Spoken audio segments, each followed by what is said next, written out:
Hi friends, మన భూమి గనక ఒకరోజు ఆకర్షణ శక్తిని కోల్పోతే మన పరిస్థితి ఏంటి? భూమి భవిష్యత్తు ఎలా ఉండబోతుంది? అప్పుడు మన మనుషులు విశ్వంలో ఎక్కడికి వెళతారు?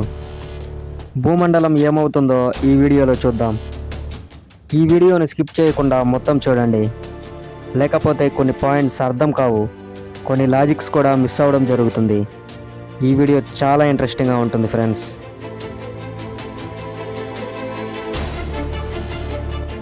గురుత్వాకర్షణ అంటే ఏమిటి? భూమికి గురుత్వాకర్షణ శక్తి లేకపోతే ఈ ప్రపంచం పరిస్థితి ఏంటి అనేటువంటి విషయాలు తెలుసుకునే ముందు ఇంకొన్ని ప్రశ్నల గురించి ఈ వీడియోలో పరిశోధన చేద్దాం. భౌతిక శాస్త్ర సిద్ధాంతం ప్రకారం ఒక వస్తువు భూమి మీద పడుతున్న మాదిరిగానే చంద్రుడు భూమి వైపుగా పడుతున్నాడని, భూమి చంద్రుడితో సహా సూర్యుడి వైపు పడుతుందని, అదేవిధంగా సూర్యుడి చుట్టూ పరిభ్రమించేటువంటి గ్రహాలు సూర్యుడు ప్రయోగించేటువంటి గురుత్వాకర్షణ శక్తికి లోబడి అంతా తిరుగుతుంటాయి. అలాగే విశ్వంలోని ఏ వస్తువులైనా కూడా మొత్తం విశ్వం యొక్క గురుత్వాకర్షణ శక్తి సిద్ధాంతాలకు అనుగుణంగానే తిరుగుతుంటాయి. నిజానికి గురుత్వాకర్షణ బలం అనేది సర్వాంతర్యామి, మనం కంటితో చూడలేం. జీవరాశుల మనుగడ సాధించడానికి గురుత్వాకర్షణ శక్తి చాలా అవసరం.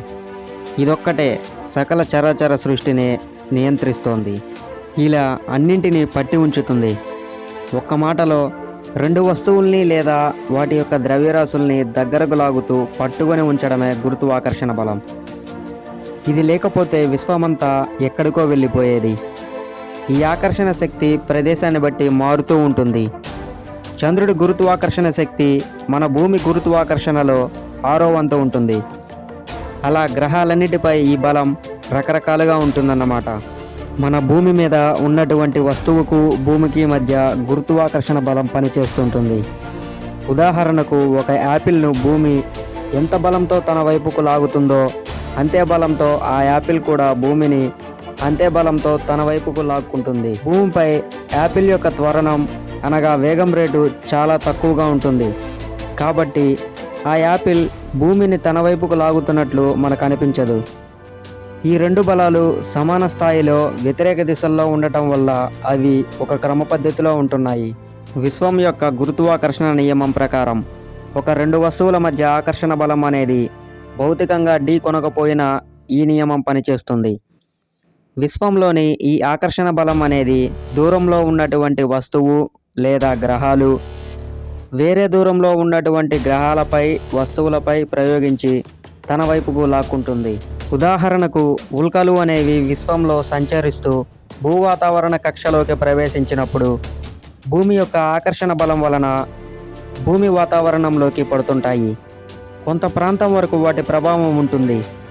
అటువంటిది మన సూర్య కుటుంబంలో ఉండేటువంటి గ్రహాలలో ఏదైనా ఒక ప్లానెట్ దాని యొక్క ఆకర్షణ బలాన్ని కోల్పోయి విశ్వంలో సంచరిస్తుంటే అది భూకక్షలోకి ప్రవేశిస్తే భూమికి ఉండేటువంటి ఆకర్షణ బలం వలన అవి రెండు కొల్లాయిడ్ అవుతాయి.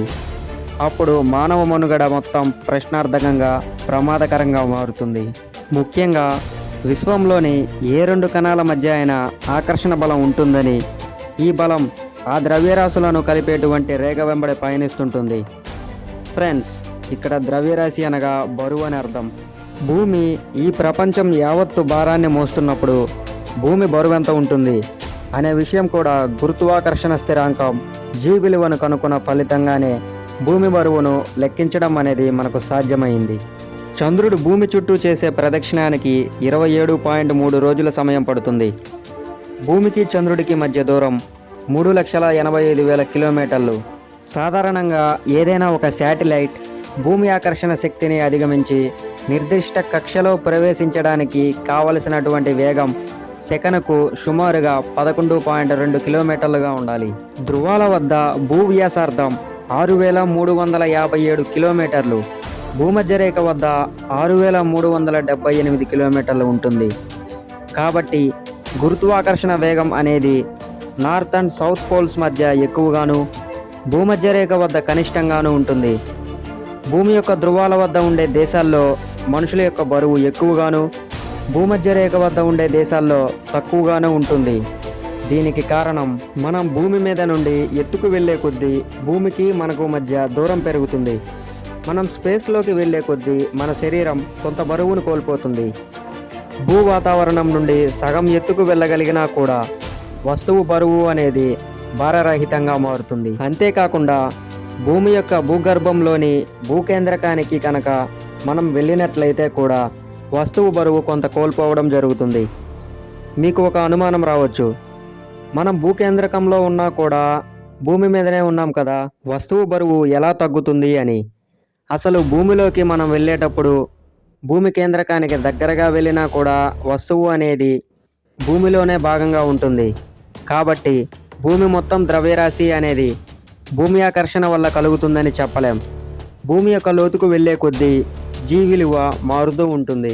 భూమి యొక్క ధృవాల వద్ద నార్త్ అండ్ సౌత్ పోల్స్ వద్ద భూమి ఆకర్షణ శక్తి ఎక్కువగా ఉంటుంది. కాబట్టి వస్తువు దాని నిర్దిష్ట బరువు అలాగే ఉంటుంది. కానీ భూమధ్య రేఖ వద్ద భూమి ఆకర్షణ అనేది తక్కువగా ఉంటుంది. దాని యొక్క గురుత్వ త్వరణం అనగా భూమి ఆకర్షణ వల్ల కలిగేటువంటి వస్తువు యొక్క వేగంలో మార్పు అనేది తక్కువగా ఉంటుంది.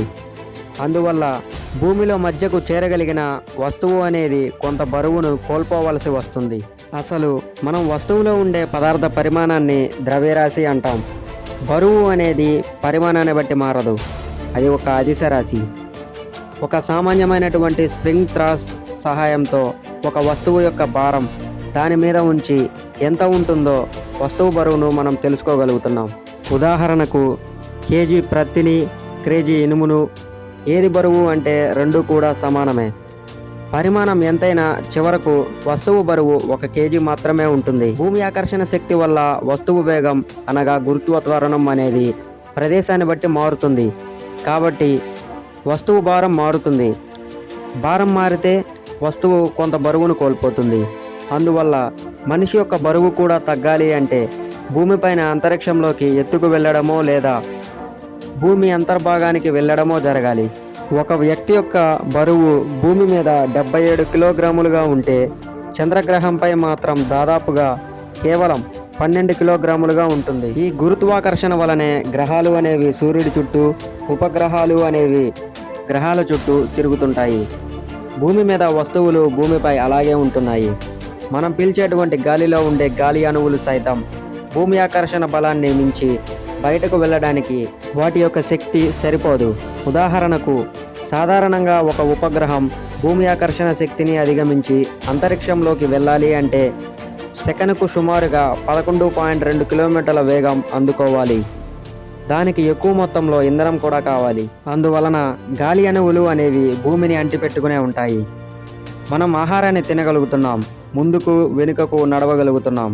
అంతెందుకు, మీరు ఒక ప్రదేశంలో కూర్చొని ఉండి ఈ వీడియోను చూడగలుగుతున్నారు. చెట్లు భూమిపై పెరగగలుగుతున్నాయి. ఆహారాన్ని ఒక క్రమ పద్ధతిలో పొందగలుగుతున్నాం. ఈ విధంగా విశ్వమంతా ఒక క్రమ పద్ధతిలో నిరంతరం జరుగుతూ ఉంది. ఈ గురుత్వాకర్షణ లేకపోతే ప్రళయాలు ఏర్పడతాయి. నీటి అణువులను పట్టి ఉంచేటువంటి శక్తి భూమికి ఉండదు. భూమిపై ఉన్నటువంటి నీరంతా సూర్యుని వేడి వల్ల ఆవిరై పైకి పోతుంది, తిరిగి వర్షం రూపంలో కింద పడదు. వాటర్ మొత్తం స్పేస్లోకి ఎవాపరేట్ అయిపోతుంది. మనం భూమిపై చేసేటువంటి అన్ని పనులు గురుత్వాకర్షణ శక్తి లేని చోట లేదా తక్కువగా ఉన్న చోట చేయలేకపోతాం. వాతావరణంలోని గాలి అణువులు స్పేస్లోకి వెళ్ళిపోతాయి. భూమి మీద ఉండే మనుషులు, వస్తువులు అన్నీ వేరువేరు దిశల్లో అంతరిక్షంలోకి వెళ్ళిపోతాయి. గాలి అణువులు లేని చోట ఏ జీవి కూడా ఎక్కువ కాలం బ్రతకలేదు.